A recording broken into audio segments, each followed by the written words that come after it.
Medod Rebula ima prijetno svežino, sadnost in dolg mineralen pookus.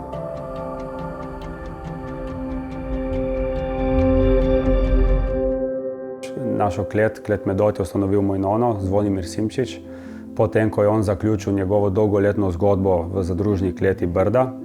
On je imel veliko ljubezen do rebule, je tudi dobil nadimek oče rebule za vse zasluge, ki jih je imel v Brdih. In drugo ljubezen, ki je imel, je bilo pa do francoskih šampanjcev. In tako je nastal Medod. Jaz vinar sem rad v posili razmer, na domačiji je bilo treba prevzeti, bom rekel, ta nonotov hobi. Potem sem pa šel 2 leti živeti v klet, tam sem tudi vse delal, da sem sploh razumel, zakaj to gre, ne. Ampak man's got to know his limitations, ne, je rekel Clint Eastwood iz Dirty Harryja, ne.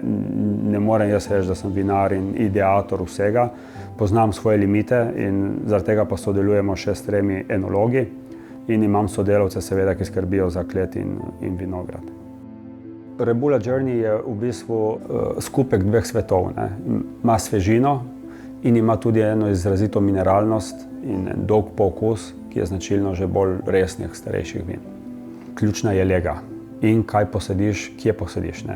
Naši vinogradi so v centru Brd, konkretno vinograd od Rebule Journey je zraven kleti, pod kletjo, je vse terasirano, je 100% rebula in je na Opoki. Opoka je briški heroj, bom rekel, na Opoki slonijo vsa dobra vina, ki izhajajo iz Brd, ne.